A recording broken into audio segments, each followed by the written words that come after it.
আমাদের সাথে হয়তো আপনাদের সকলের আদর্শিক অবস্থান এক নাও হতে পারে, মানে পলিটিক্যাল আইডিওলজি এক নাও হতে পারে, কিন্তু এটি কিন্তু কোনো সমস্যার বিষয় না। এটিকে ভিন্নভাবে হয়তো কেউ বলেছেন এখানে কোনো বক্তা, বাট খুব সংক্ষেপে যদি বলতে হয়, এটি কোনো সমস্যা না। এটিকে কেউ দয়া করে সমস্যা হিসাবে দেখবেন না।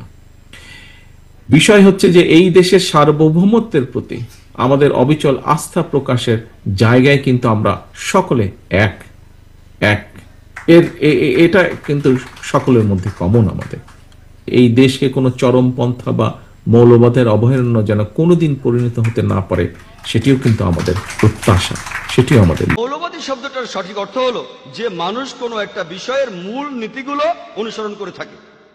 যেমন ধরুন, যদি কোনো লোক সে হতে চায় একজন বিজ্ঞানী, তাহলে তাকে বিজ্ঞানের মূল নীতিগুলো মেনে চলতে হবে। যদি সেই লোক বিজ্ঞানের ব্যাপারে মৌলবাদী না হয়, সে ভালো বিজ্ঞানী হতে পারবে না। যদি একজন লোক ভালো গণিতজ্ঞ হতে চান, তাহলে তাকে গণিতের মূলনীতিগুলো অনুসরণ করতে হবে। যদি সেই লোক গণিতের ব্যাপারে মৌলবাদী না হয়, সে ভালো গণিতজ্ঞ হতে পারবে না।